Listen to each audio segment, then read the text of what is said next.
Hey guys, I'm back with another video. So today we're gonna bake a cake. We're going to use some brand new pans that I got. I picked up some nice Nordic ware. It's supposed to be one of the best aluminum pans for baking and cooking. So I thought, you know, we got the new mixer, we're doing a lot more baking, I might as well get some new pans to go along with it. And today we're also going to use the different spatula style mixer. We are gonna do a cake box mix, but I've got a few things that I like to add to it to sort of make it my own. I know it's kind of the cheater's way, but you know, sometimes we need that little break from doing everything from scratch. So we are going with the Devil's Food chocolate cake mix. Today I've got all my ingredients set out and ready to go. As you guys have seen in my previous videos, I like to have everything prepared so that way it kind of makes things move a little bit smoother. So we've got our cake mix in the bowl, and we're gonna go ahead and start adding some ingredients. We have our 3 eggs,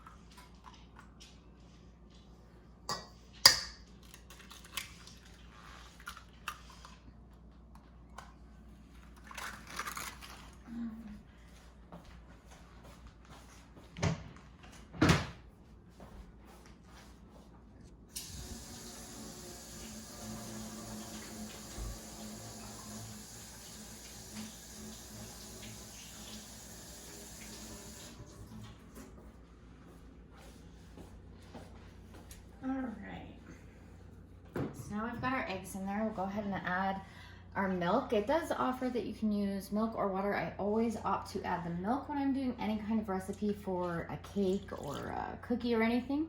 It does give it a much nicer flavor when you add in that milk instead of water. And of course our oil. I believe there's about ½ cup of oil there. And like I said, I pre-measured everything so I know I don't have to worry about it.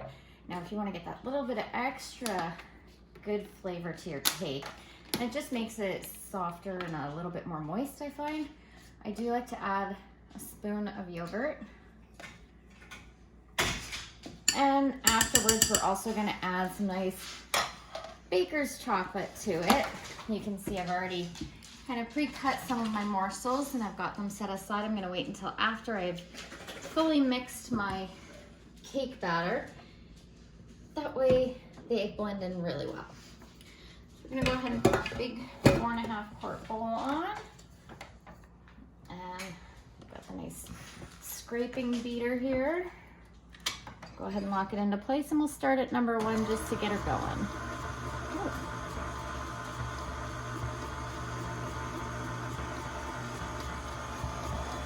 Looks like I have a little thing in there.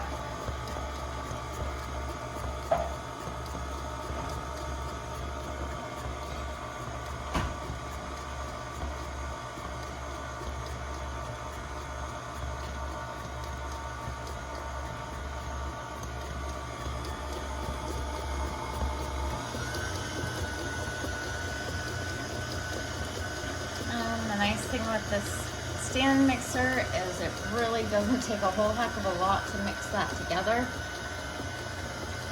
It definitely is a lot faster than doing it by hand, and it blends it really well. You know, everything is well mixed.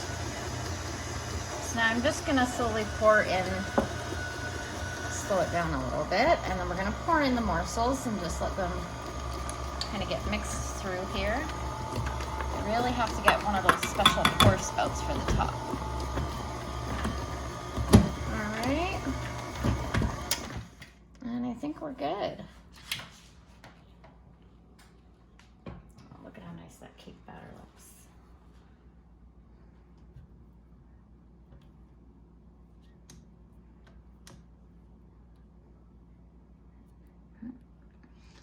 And this is why we always scoop it off, because we're going to go back through and just give it one more quick stir after we've mixed it up here, just to make sure any little bits that didn't get blended do get blended.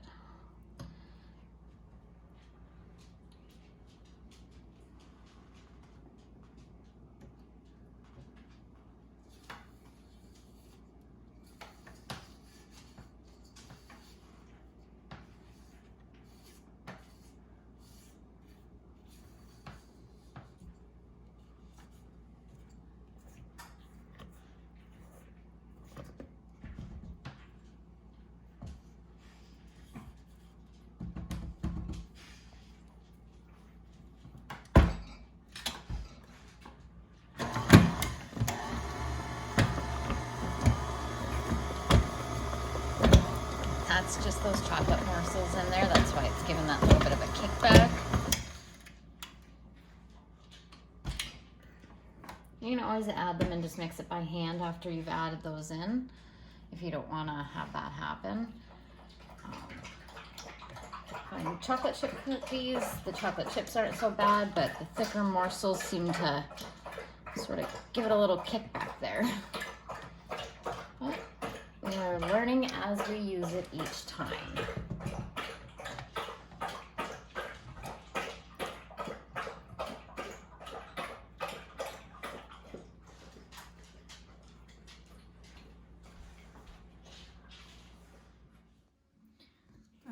So we've got our cake batter, and we're just gonna get it into our pans. I did butter them ahead of time just to give them that non-stick access. And I'm trying, like I said, something different with these Nordic ware pans. I don't know how it's gonna turn out with these little shallow ones, but we're gonna give it a try and see. I'm hoping I get a couple really cute little small cakes out of this. So we'll do a video showing the end result, of course, and then we'll see how they turned out and know if it worked. Look at that batter, nice and smooth and creamy. Looks great.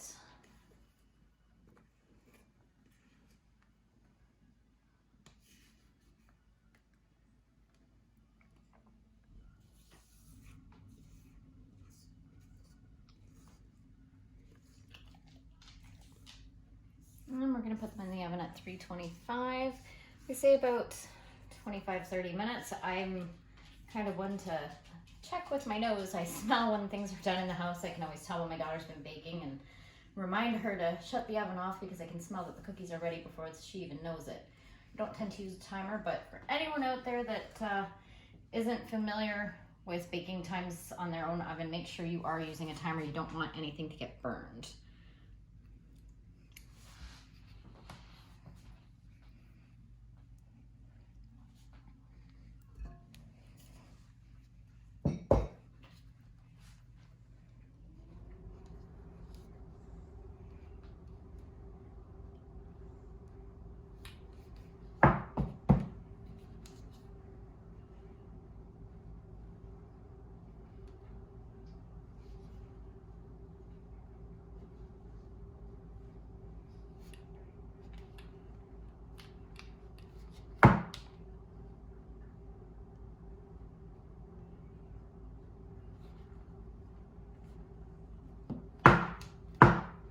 I think they're ready to go in the oven.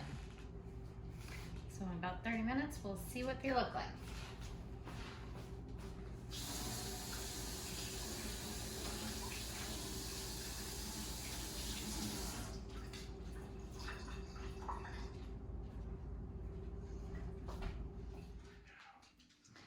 Alright guys, so you can see that my cakes turned out really well. I'm actually quite pleased with how the little tiny pans worked.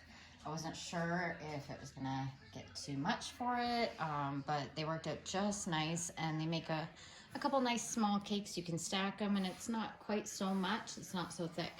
I'm really impressed with the new Nordic ware baking set, and as always, the Kitchenaid classic stand mixer is wonderful to use in all my baking needs.